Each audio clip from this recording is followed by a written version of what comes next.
This is Unfiltered Filmmakers, where we talk to writers, producers, and directors about how they sold their scripts, got financing, and made their first films. If you're looking for an insider's conversation about the filmmaking experience, this is the podcast for you.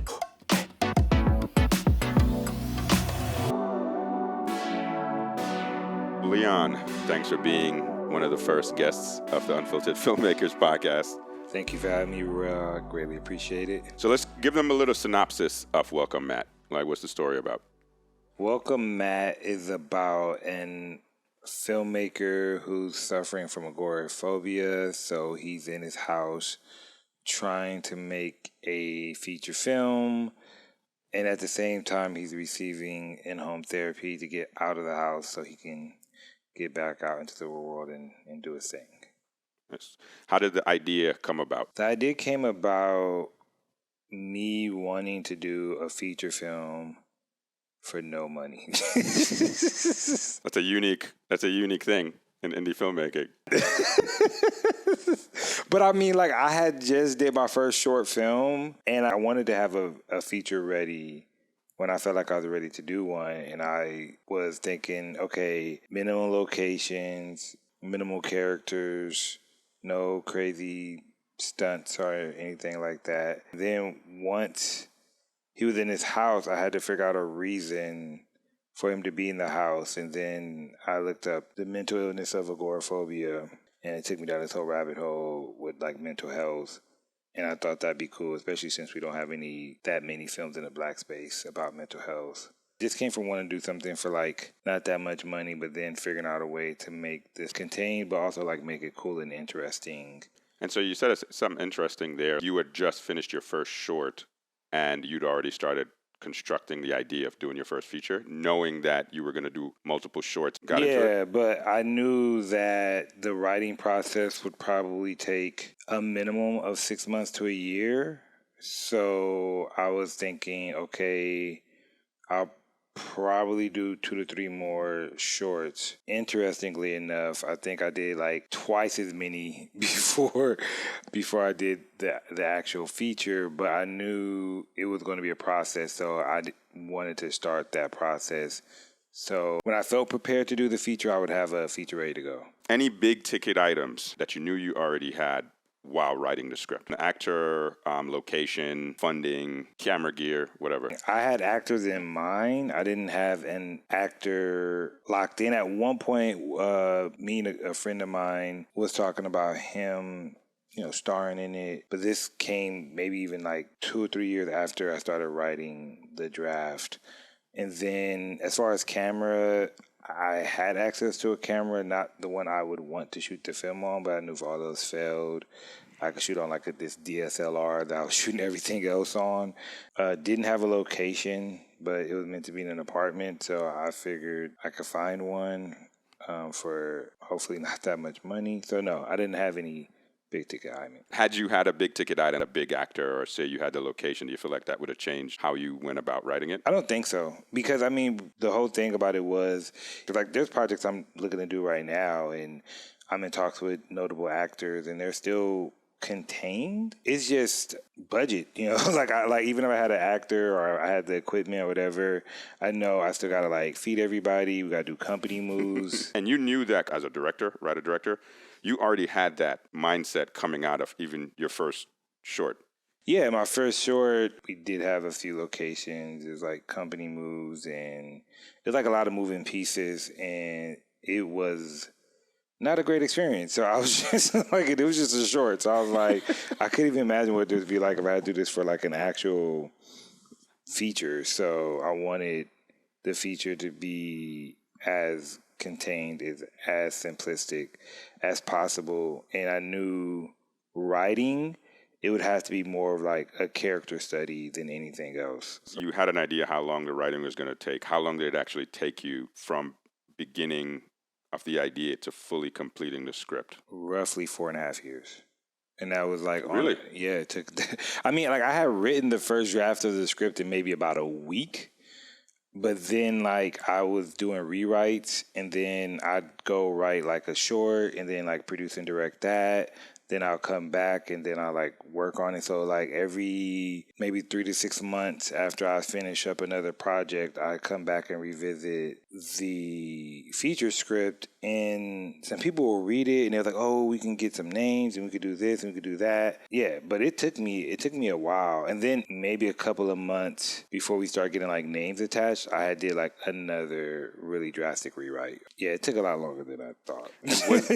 And was that your first feature that you wrote? I think it was like my first feature that I wrote with the intent to shoot. But it wasn't your first feature that you've gotten through as a writer? No. Okay. No, it wasn't. I've written like maybe 4 or 5 features that I had intended to sell that just were like larger in scope. Did you have any coverage process? Mainly it was internal. So I have a good amount of filmmaker friends who are also writers. So there were a few people close to me that I could send out the draft to like review and give me, you know, as far as like their feedback on it and notes. What's interesting about the story, I was just watching it. The main character in the script is talking about making a feature or making his next feature. And you are making your first feature, right? And it's just, you're living it while you wrote a story, you're making a story about it. Like, was any of that conscious? For the Matt character, a lot of people was like, how much of this character is you? And definitely not the agoraphobia part of it, but I wanted to tell this story. People had like ideas that I didn't necessarily agree with. And I won't say they were always bad ideas, but it's that thing of the Matt character and I sharing that sensibility of we want to do something very artistic, very creative, and we don't want it to be like everything else that everybody else is doing, even if what everybody else is doing is a success, because, you know, chances are what other people are doing at times isn't good. You know, it's successful, but it isn't good. So, yeah, I definitely drew some inspiration from my personal experience and carry that over to the Matt character. Funny enough, I had to kept going back and asking myself that question at times, like, how good is this scene, or how good is this character, or how funny is this dialogue? And I think the biggest validation was when we were casting it and the feedback that I was getting from the actors portraying the characters themselves, or just when we were like going through scenes and all that. I was like, okay, this works, this makes sense. And did that help re-inform the script, like going through with it once you had your actors? Yeah. 'Cause I know you had a comedian, like with Dion Cole, being stand-up. Dion was great, but I remember when I met with Taj, he was the one person who was like, I laughed, I cried, like I felt like all these different feelings, you know, like all these feels as I'm reading the script. And we talked in depth about the character, and he just really got it.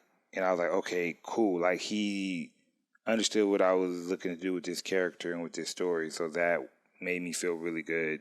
Not just about casting him, but just like the story in itself. Some of my favorite parts was when he's doing the takes for his new script, and he did the slave moment. And then he did like the gangster moment, stuff like that. It felt obviously natural as hell, but like, was that on the page? Yeah, prior? That stuff was on the page. I wrote that because Taj was so perfect. Because like one of the characters, like the first character was just talking about, I'm from the streets, and the other one like, you can elevate higher, brother. And it was just very much kind of like this Boys in the Hood, Malcolm X roots. Yeah, it is kind of like these versions of these characters from like the, you know, some of the most famous black films or projects that we've seen, and he just like nailed it. He was like, I'm just going to give them everything that they've already gotten that I know that they love, and just that. And it's good to see him in like, yo, he could play those roles. As an actor. I was like, okay, like he was so, because it, like, even though we were like poking fun at it, he made those characters so believable and like so fun to watch, even though it was meant to be like this. It was still funny, but it was also like, oh wow, this is like crazy that he's actually delivering in these performances as these characters that he's portraying. It was amazing to watch. And even Dion's, how much of, is there any of Dion's stuff that was not on the page? Because obviously he's stand-up is his roots. He has on stage presence, but like it was believable. Like he wasn't playing a full-on stand-up comedian role, No, right? that's Like what when I he love. went to the bathroom, he said the door was this way, and Yeah. he was like, "Oh, I like your bed set." You know what I mean? It's a little bit Yeah, kid. that was Dion, but a lot of it was on the page, and the cool thing with Dion was that I didn't know what to expect.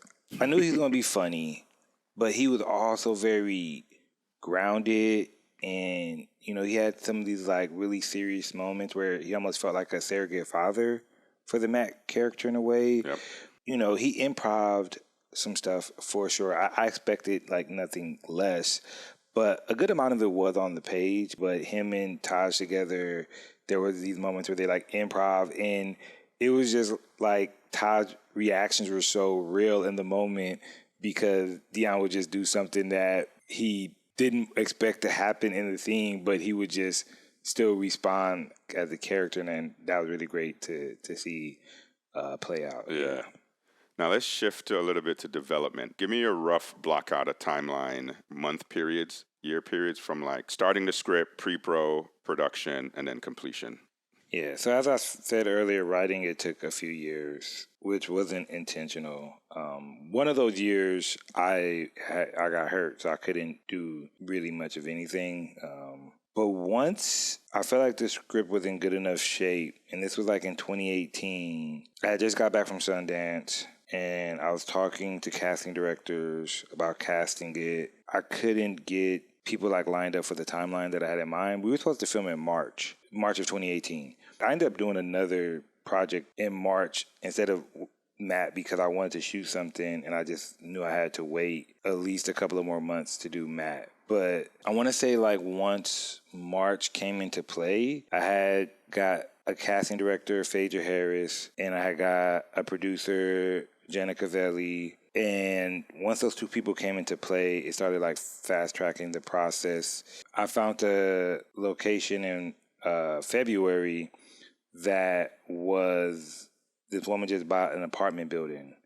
And in the building, it was brand new, newly remodeled, and it was 4 units. But the whole pre-production process, I want to say, was probably about a couple of months. Because once March came into play, we were filming in May, and we just hit the ground running. So we had the location. We started casting, and I already had my DP. This DP, we just did the short film together in March, which was what was supposed to be my last short film, Broke Lovers. It wasn't. I've done a few more since then. So I had my DP. We're putting together the cast. We're putting together the crew. We have our locations.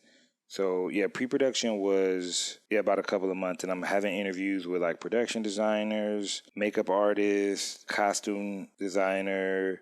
We're figuring out looks. That's all between, like, March and May. Yeah, between March and May. So, and May is when you actually went into production. Yeah, May we went into production. So, the 12-day shoot. Like I said, once I felt strong enough about the script, then we just started, like, casting for it and then just kind of, like, just going all in to get it going. So that was like a 6 to 8 weeks process. How long did it take to complete? Like you shot in May. When did you like fully finish the film? We went into like post immediately. So I want to say in June, like just cutting took about 4 months roughly. Sound design did not take that long. Sound design, I think, took maybe 3 weeks. Color was like less than 2 weeks. And then the music, maybe about 3 weeks. Post all together was maybe like 6 months. But what ended up happening was once it was locked around October of 2018, I couldn't pick up post again until October of 2020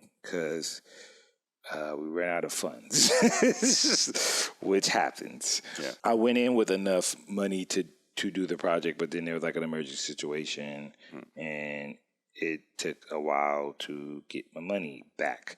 The amount of time to do it, like post would have been like 6 months had I not had to wait. But in 2020, there was this pandemic. We'll get to that. Who was the first person you had attached to it? Going into production, the producer, Jenna Cavelli, SC alumni, crushing it right now. She's been doing a lot of really great things.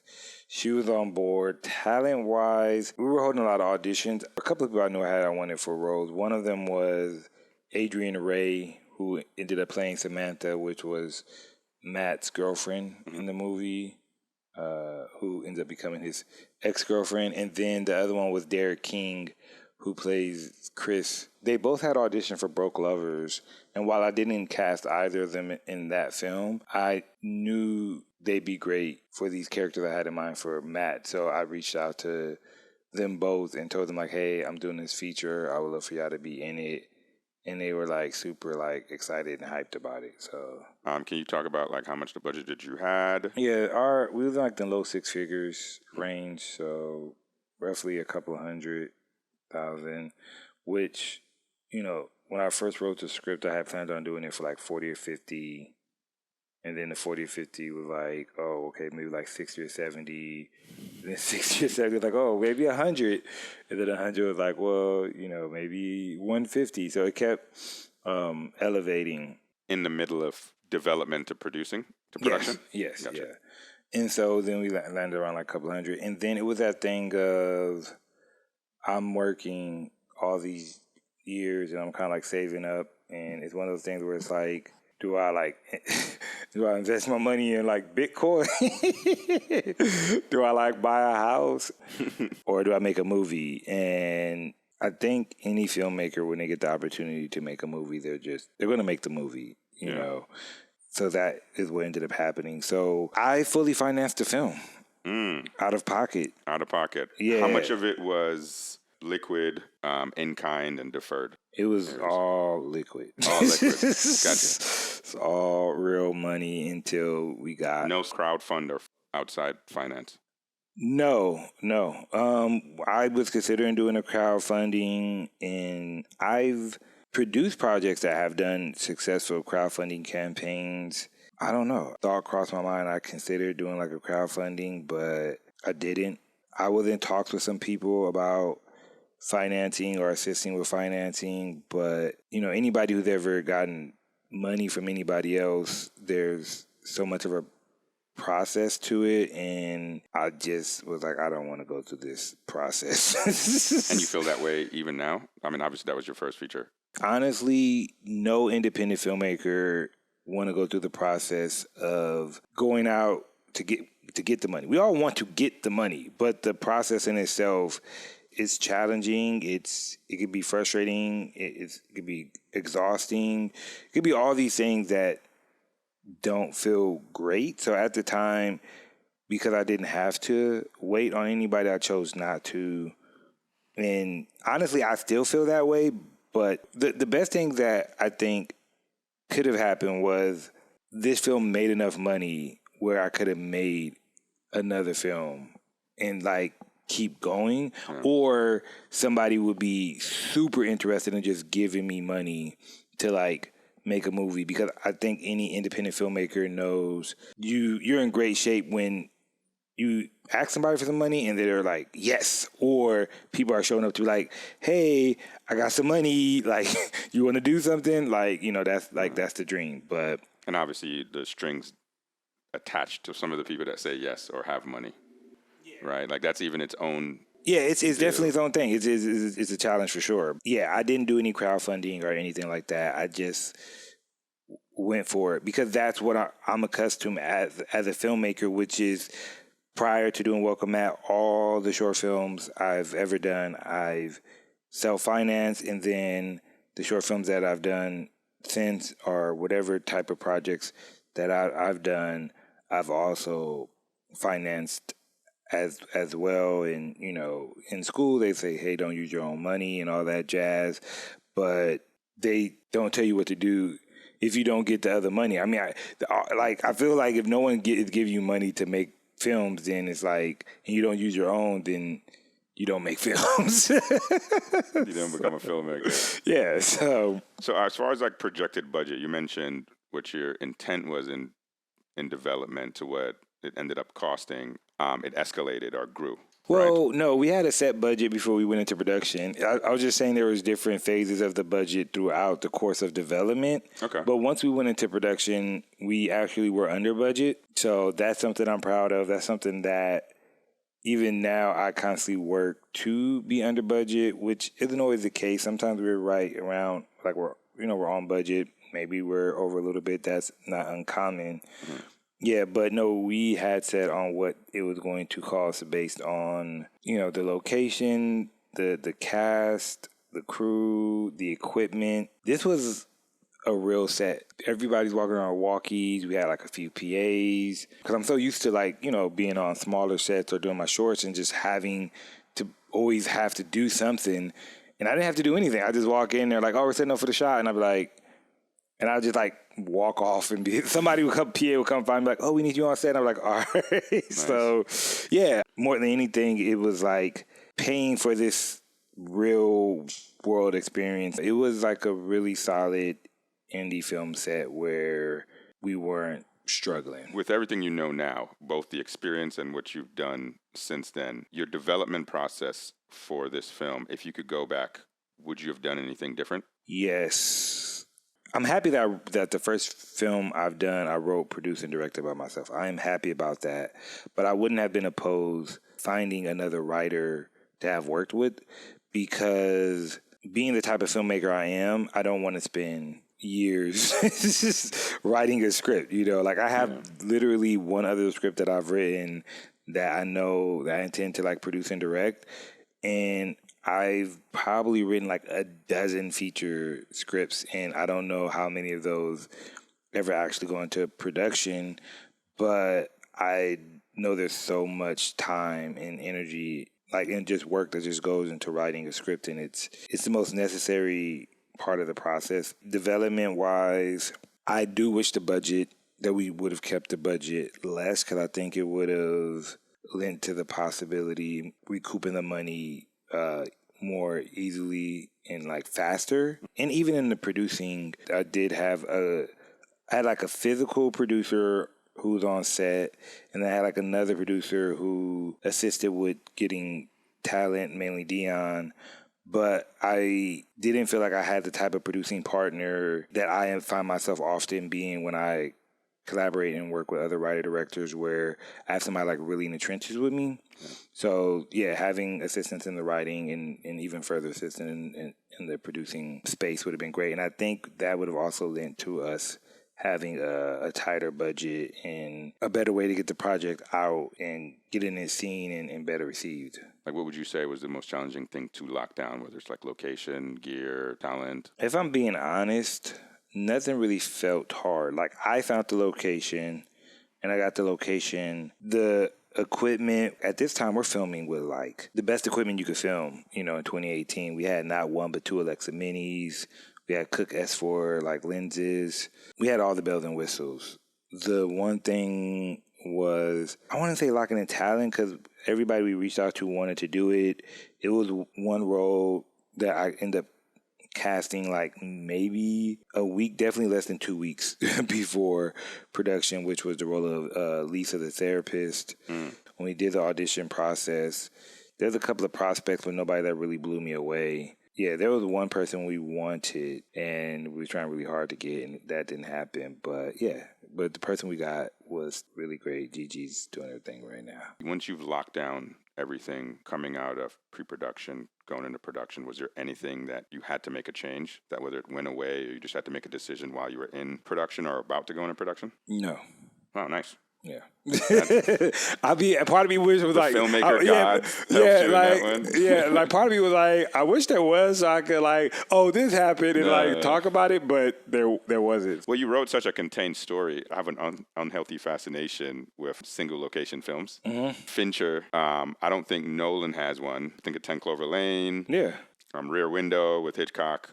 I think Kubrick might have one as well. You wrote it from that perspective, so I can see where The Shining was predominantly one location. The Shining. When you think about that, so yeah. How big was your cast? The cast wasn't really that big. When I think about the main cast, was probably about a half a dozen people. On some days, if not most days, it was really just Taj, and we were just having Taj do a bunch of stuff by himself. Gotcha. We had a couple of days with Dion. The girlfriend was only there for a few days. I want to say maybe 3. The therapist was only there for a few days, maybe 3 or 4. Landlord was there for a day. The producer friend was there maybe 3 days tops. I would want to say maybe like somewhere between like 8 to 10. And then crew-wise, 30 people. We had like our camera lighting crew was well over like, when I think about it, I was like, damn, do we need this many people? It was like 12 to 15 people in our like camera lighting crew. And then we had a couple people for like hair and makeup. We had a couple people for like costume. We had a couple of people in the art department. We had some additional people that like came in to like set stuff up and break stuff down. We had a few PAs. Yeah, we had about 30 people that were there probably almost every day of the shoot. Obviously, you mentioned you made people audition, but you got some obviously noticeable people in the cast. You know, Taj, Maury, Deion Cole, Dorian Wilson, and then I would include as well Jasmine Lewis. Were you already connected to those folks, or that was just straight? Was that through your casting director? At the time, I have a friend of mine that I'm working with, Letitia Gabor, who knows Jasmine Lewis personally, and she had read the script and was like, I think Jasmine would be great for the mother role. And then Jasmine... Was that a casting director?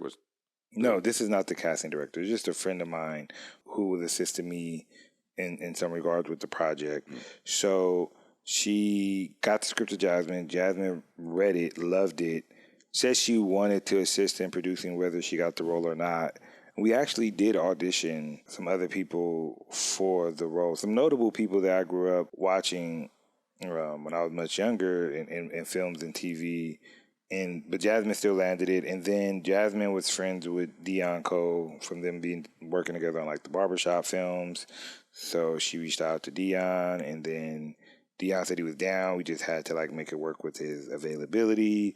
He was doing like shows at the time. He was also working on like another film, Friendsgiving. But again, like the only people that were attached before you went into like the casting process was Adrian Ray and Derek King for the roles of Samantha and Chris. And then when we started the audition, like doing the auditions, the person who came in, the Matt Rowe, I won't say everybody who came in, but Taj came in and we just talked about the project. And that was like... So none of those people you knew while writing, you didn't even know them. You'd have no connection to them. I didn't know anybody really going in. It was just auditions and maybe somebody knowing somebody. Jasmine also knew like Malik, who played the landlord character. We got Bentley Kyle Evans to do a cameo, so that was cool. So now being in production, your gear, camera and lens, was that just through your DP? You just kind of went with where your DP wanted to take it at the time? Initially, we were considering shooting on the Red because I just did another project prior on the Red Helium, but my preference would have been an Alexa, and we were just trying to see if we could find like a better deal. So we actually ended up getting the Alexa Mini for a better rate than the Helium, and then getting the Cook lenses were great. Like visually, Matt is such like a beautiful indie film. Yep. It's very... Worked well with the interior location, the lighting. Yeah, it's very polished. We got the deal through the producer and then the DP and just like connections and resources that they had on this grander scale. Most of the time when I do projects, it's like the DP has the camera or we're going to like a smaller rental house, but we actually had like this 3-ton truck that was just parked out front of the apartment, and we had all the gear like locked inside. I think you mentioned you had 2 cameras. Yeah, for 1 week we had 2 cameras, and that was the week per the schedule. We were shooting a lot of scenes with Taj and other characters. Like Deion we shot that week.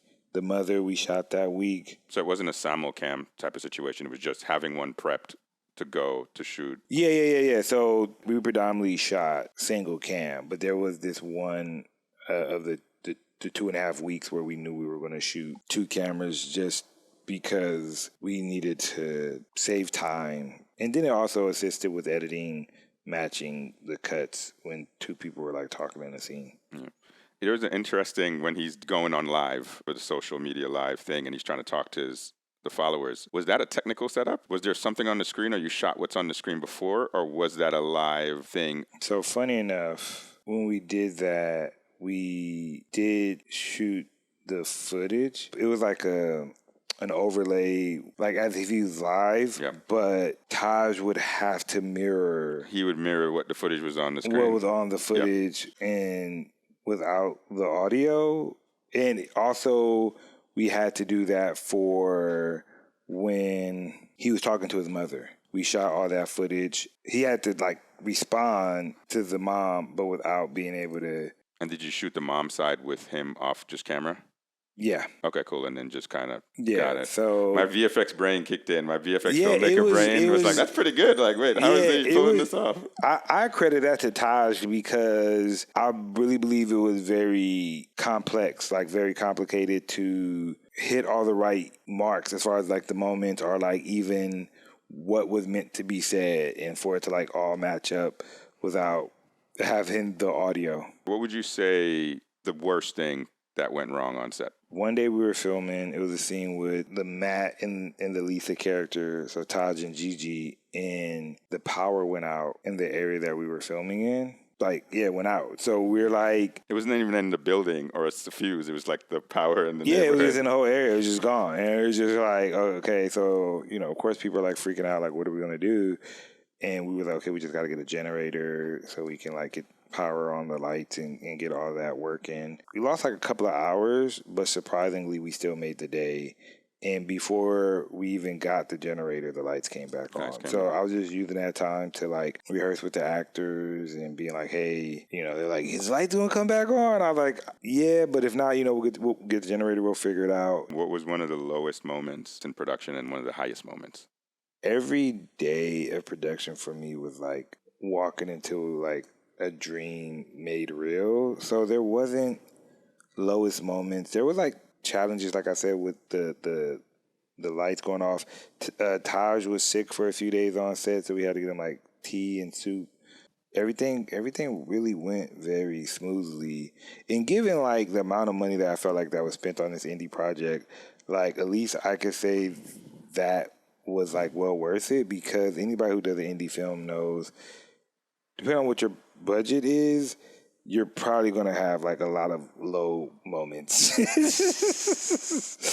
So, and then as far as like high moments, seeing Taj and Dion doing their thing was like definitely a high moment. It was like magic. All those scenes were like so great. We filmed with Taj and Dion maybe like 10 or 11 pages in one day. We did the photo shoot for the poster that day. Like that day was insane, but that was great. And then like the first day coming to set and just walking on set of directing my first feature was like a dream come true. It was more excitement than nervous. Yeah, I was definitely excited. I was like, I had been prepping, and it was like all this stuff that was happening, like leading up to it. But it's like once we were there, I was just so dialed in. Like I was locked in. I was ready to go. And then the last day, we were at the beach, and Taj ran into the water, and or somebody from art department.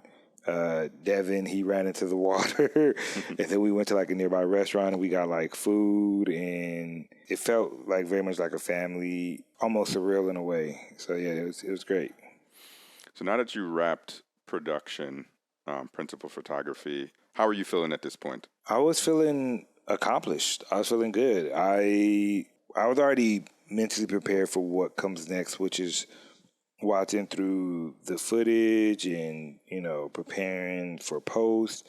And I was like ready to go. And I know there's like this thing of people being like, hey, just finished, kind of like, you know, chill and all that jazz. And it was just like, I wanted to get this done. I wanted to get this to festivals. I wanted to get the deal. I was already thinking about like my next movie. Really? I mean, which is crazy because some people are like, yo, you got to get this done before you go on to the next one. But I was already like, yeah, I just want to keep this going and Momentum. Yeah, like just kind of like build off of that. So tell me about the editing process. Yeah, so I had an editor in mind. He had edited a few of my shorts prior. His name's Sakar. We discussed rates and all that jazz. I get him over all the footage. He edits the rough cut. You gave him an editor's cut, or did you go straight into a director's cut?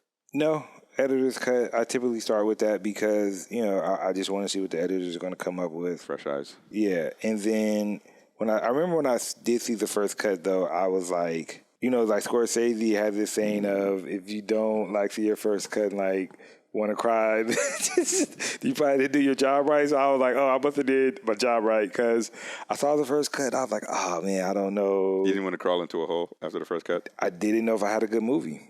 I was like, I guess, I'm going to have to like find a way to make this good. so that was the feeling that I initially had. And I was even talking to Heather, like, what do you think? And he was like, well, I think it's okay. You know what I'm saying? And I was just like, definitely wasn't blown away by the first cut. It was really long. It dragged in a lot of parts. So I got some eyes on the first cut, and all these notes and feedback I got was like, okay, we can definitely lose like at least 10 minutes or something like that. Because the first cut was like an hour and 50 minutes. Yeah, and now, the film is like 92 minutes. So I got all these notes. It's an 88-page script that we shot in 12 days. So I'm thinking, like, once it's done, it should be, like, 90-ish minutes. So when I see this hour and 50-minute cuts, I'm just like, why is it this long? And we cut scenes, parts of scenes. We actually reordered some scenes that still actually made the story work better than on the script. In the script, Norman, which is the character played by Dion, they're like, man, this dude comes in at this time, we need him to come in earlier. So just like talking through that. And then once on the verge of picture locking, me and the editor have a falling out because we never had a sit down session where we went through the cut together and I'm just like, cut here, cut this, cut all that. And I'm making a push to do that. And he's just like, no, just give me your notes. I'll do it. And it's just like really complicated towards the end. So what I ended up doing was hitting up another filmmaker friend of mine who's also an editor. And I was like, hey, look, I'm at the home stretch. I need a day of editing. So you brought in a different editor? Yeah, just to tighten it up. Were you able to get the footage and the files? Yeah, I got everything. I got everything from the other editor, and I just took that over to my friend's place, and we were there for maybe like a 10-hour day. We watched through it, and it was like, oh, we don't need this, we don't need that. And so I think we probably lost like another 6 or 7 minutes from what the cut was to where it ended up, and it was just so tight and it just like flowed. I already had my colorist on deck and I already had my sound designer on deck, and I had somebody in mind for music. I ended up going with somebody else for music once we got to that. Everything's prepped and ready to go for color and for sound and music and all that jazz. And then everybody's like, oh, we're ready to go. And then I had to be like, hold up. Well, I don't want us to go to deep dive too much into the falling out, but I'd love to kind of touch it a little bit. Is that the first time you'd been in a situation like that where you brought someone in, they're going through, and you had to kind of like, hey, I need to get someone else here to take it a different direction? That was the first time. That was the first time.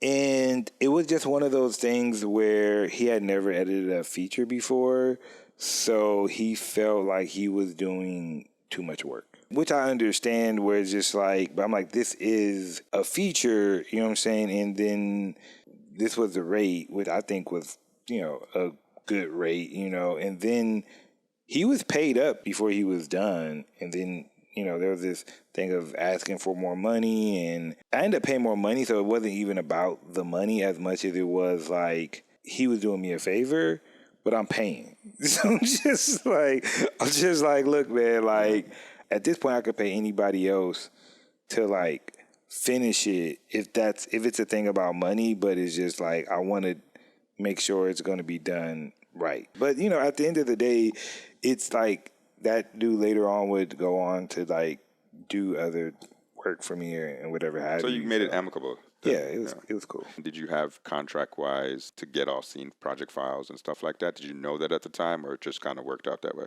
I had the main drives, and then I had all these backup drives. Yeah, I had everybody under contract. That's not super normal on a first feature.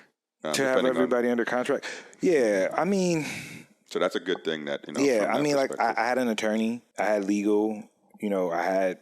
I had a whole production package for legal. So every time I needed to hire somebody, I had paperwork to send out. 9 times out of 10 people would sign off on it. In rare instances, I think with the music, we had to like kind of go back and forth and like negotiate a little bit. But for the most part, everything else was pretty much easy going. So now you're at Picture Lock. How are you feeling? I felt great. I felt like the film wasn't 100% what it was on page, but I often don't think that's the case. And I think a lot of, filmmakers who've been doing it much longer than I have would, attest to that. Like, you write this thing, you shoot this thing, and then you find out what that thing is in the edit. So that's where the the story is like finally told. Like you write it and you're just like, okay, I got the story, but that's not the end of it all, because once you go into production, you may have to lose a scene. You may have to lose characters. You may want to add on some stuff or whatever, and you find some new stuff, and then you go into the cutting room floor, and then it's like whatever you're left with, it is what it is. So I felt good once it was locked, but I also knew that music and sound and color was going to like take it to the next level. And so now you mentioned finished it either around the end of 2018 or early 2019. I finished it in the fall of 2018. Obviously, when the first time, at least I saw it, was in the middle of the pandemic. Did you go right into festival run? I couldn't. I couldn't go into the festival because it wasn't done. And so what ended up happening was I got the finishing funds 2 years later in 2020. Oh, wow. This is the pandemic. Between like once it was like locked and then getting the finishing funds, the first festival I submitted to was like Sundance. We all do, right? Every film that we do, we submit to Sundance. It did get in, and then I was like, okay, maybe I'll submit it to like South by. But the thing was, I didn't have any finishing funds, so I was like, unless it gets into like a really huge festival, I'm not gonna be able to finish this film. So I was like, there's no point in me like submitting it to festivals.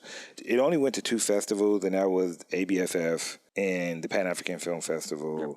But again, this is during the pandemic, so it's not like I could actually go to these festivals, do like the Q&A and all that jazz. I do believe it could have had a bigger and better festival run, even given that it's a comedy drama, like it's a dramedy film. I had to wait to get the money because all the deals I was getting, even though you were like giving me the money, it was just like not good. So I was like, well, I'll just wait to get the money. What did you need that money to do? Was that music? Yeah, music, color, and sound. Okay. Just to do, and then E&O insurance, which, it's definitely one of those things where they will tell you these things when you go to film school, but it's a different thing when you're actually doing the thing, and then you realize how much you need to have for like your deliverables. I literally at my house right now, I still have like either 3 or 4 extremely large folders of paperwork for Welcome At. One's for like cast, one's for crew, one's like cost reports. So it's like I had to take all these files to Staples and pay them probably like a couple $100 to like scan everything and put it like on a digitize it. Yeah, like on a USB flash drive for the distributors, because apparently somebody needs this to like, I don't know whose job that is, but yes, you need like E&O insurance and all errors that. And omissions. Like errors and omissions. And so that's what I needed the money for. And so I get it in 2020, and people are already interested in like doing a deal for it.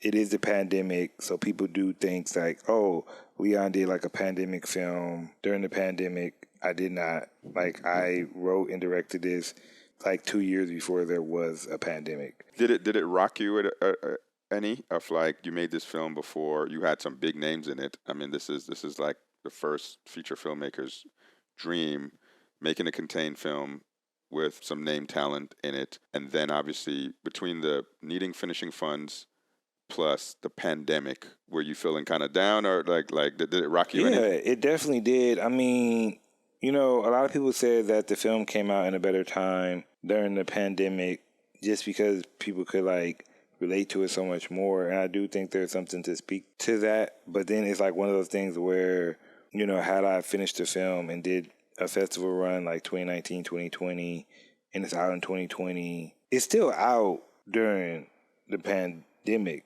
Like I didn't know there was going to be one, so I still felt like if anything, then it's just like hitting people real different because like, oh, I'm going through this. But in both cases, even though I got like a limited theatrical release, like people weren't ever going to see it in theaters the way they probably would have been able to see it had there not been a pandemic. I saw the film personally in theaters a few times myself, so that was an amazing experience, and going to go get like the movie ticket and having that and jazz and everything was great. No, it wasn't an ideal situation.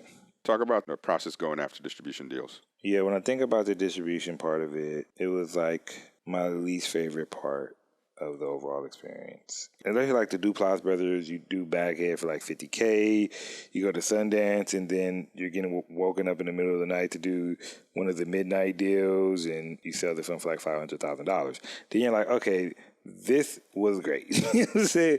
That wasn't the case for me. For me, it was like somebody who I'm working with in post saying, hey, I know a sales agent. Me going to go do a deal with the sales agent. Then the sales agent be like, okay, we're going to go engage with distributors. Just realizing that I could have gone to the distributors myself. There are also aggregators where, you know, you do a deal and they'll take it out to all the platforms that a sales agent would, or even a distributor would, and then they have like no overhead cost, and, you know, the percentages are better. And it's the same case with like some distributors. I didn't know all this at the time. I did have an attorney. I did get a sales agent. I did get an account.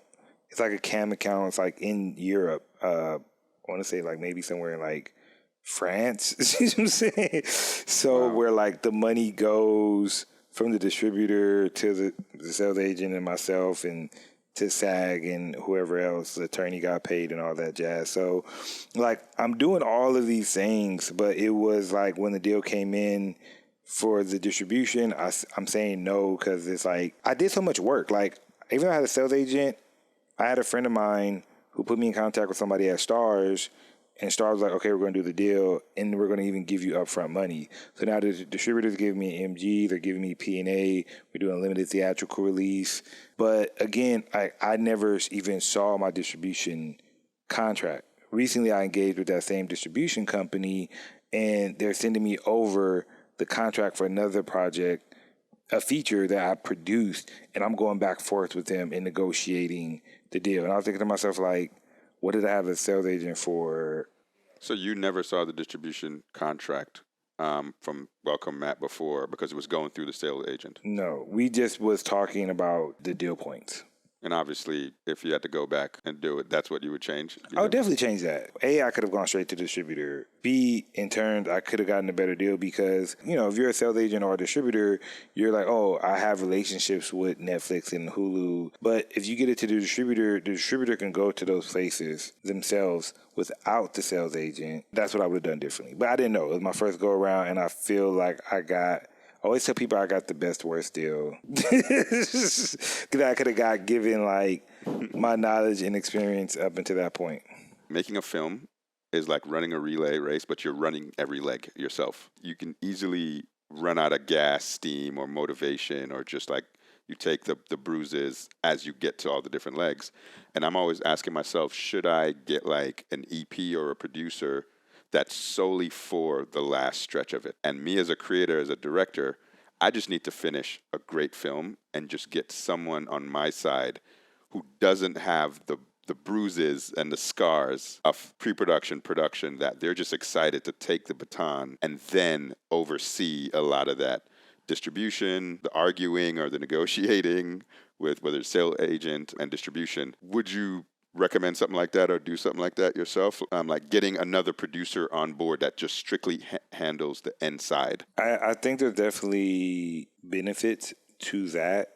For me, it wasn't a bad experience. I think the only thing was I wasn't as knowledgeable as I needed to be to secure a better deal. I also know now is having marketing is essential. This is what most independent filmmakers think. You think, I'm going to write a script, I'm going to shoot a script, I'm going to get into Sundance or South by or Tribeca or any of the top 10. Yeah, right? Any of these ones, right? So you think that's going to happen.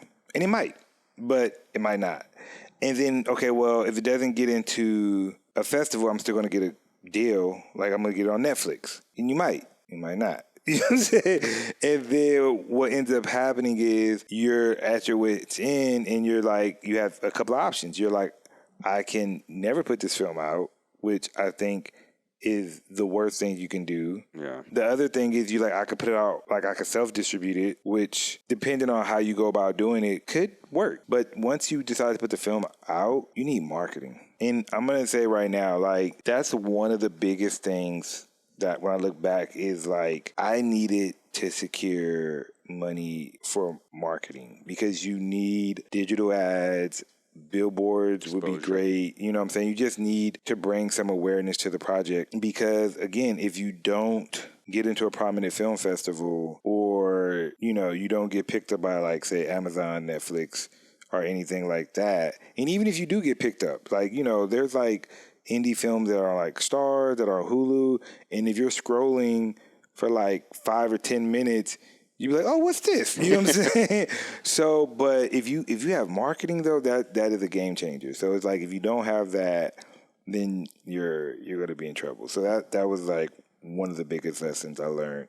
People would see the film and be like, yo, man, like, why ain't people talking about this film? And I'm just like, you know what I'm saying? So like marketing and like PR, like if you have somebody who can like get you to do interviews and because you had not named talent, you could have, if you had the marketing fund. Yeah, that's what I'm saying, where they're like, hey, let's pay Taj a few hundred or a few thousand, you know, kick down Dion a couple of $1,000, whatever, to go to like a podcast to talk about the project. But you need that. You know what I'm saying? Like you need to have, I mean, Taj was doing interviews and he was in magazines. He was talking about the project, which I appreciate, but, you know, that happens now. Taj is like, starring in movies and shows, like he's in the Disney Muppets, and he starred in like a couple of features and all that because people are like, oh yeah, Taj just started a thing. But even though he's mentioning me as both the writer and director, people just like, yo, man, like, yeah, let's, you know, get Taj. So it's like I also needed to be on these podcasts and doing these interviews as the writer director, and people getting to know who I was and knowing more about the film. So marketing is essential. Have you directed your second feature? Technically, no. I do have like this secret passion project that I'm working on. Secret passion project. yeah. I feel really good about the project, and it'll probably be done in a couple of months. It's an interesting project. It's like between like being this really like long short or like this really short feature. It's kind of like its own thing. But this year, I'm amping up to direct up to 2 features. Right now I'm in talks to co-direct a feature with a writer-director friend of mine who I produced his first feature, Anthony Hardin Jr. We're looking to do that under the moniker The Juniors. You know, nice. First of Leon Pierce Jr. and Anthony Hardin Jr., the Juniors. So, yeah, this could be first of many collaborations, and I just really want to get back into that space. And a lot of the stuff that I'd imagine I'd be doing this year would be in the indie space, but on a higher budget, like the most minimum budget. We're thinking right now like $500 to $700. And then some of them are like, you know, $2 to $5 million. They would still considerably be indie films, but we'll have like notable talent. We're looking to partner with some really dope distributors and making sure we are also able to secure marketing. And we're looking at, you know, ideally get into theaters, even if it's like limited theatrical release and all that jazz. So, yeah, I haven't technically done my second feature yet. I'm just really fighting that whole, like, you know, the situation with like Barry from like Medicine for Melancholy to Moonlight, that whole jazz where it's just like, you start wondering like if you're going to make another feature, you know what I'm saying? Yeah. Which I'm pretty sure he knew he was, but it was just like that weight probably had to been like crazy. Whenever I go back and think about it, you know, people always ask me like, you know, like, oh, what was it like? And it was great. I will say that when you do your first feature, it may be the one, you know, where everything takes off and it may not, you know, everybody's path is different, but it's like once you do it, you're in a different space as a filmmaker because there are so many filmmakers who've probably been making films for like well over a decade and haven't done a feature yet. You know, like that's surprisingly isn't uncommon. You know, then there's other people who've only been doing it for a couple of years and they're like, I'm going to do a feature. Like my friend Anthony, he was doing all of these shorts, high school for a few years, and then he comes to LA. And then at the age of 19, he's writing and directing his first feature film, you know what I'm saying? Wow. So it's just like, it's one of those things where we'll say that I'm happy that I got it done because now it just makes the likelihood of me doing it again all that much more possible because once you've done it, it just makes you feel like, okay, I know I can do this again and I know I can do it even better than the first go-around. And where can people find Welcome Matt right now? Welcome Matt right now, it's on Amazon Prime. It's on Tubi, like Apple iTunes, YouTube, Google Play, all those places. Well, thanks, Leon. I appreciate you talking about Welcome Matt, and that's it. Peace. Peace. That wraps up today's conversation. If you're on the journey to make your first film or just want to hear more about filmmaking experiences, subscribe on Spotify and YouTube and connect with us on Instagram. Stay tuned for the next one.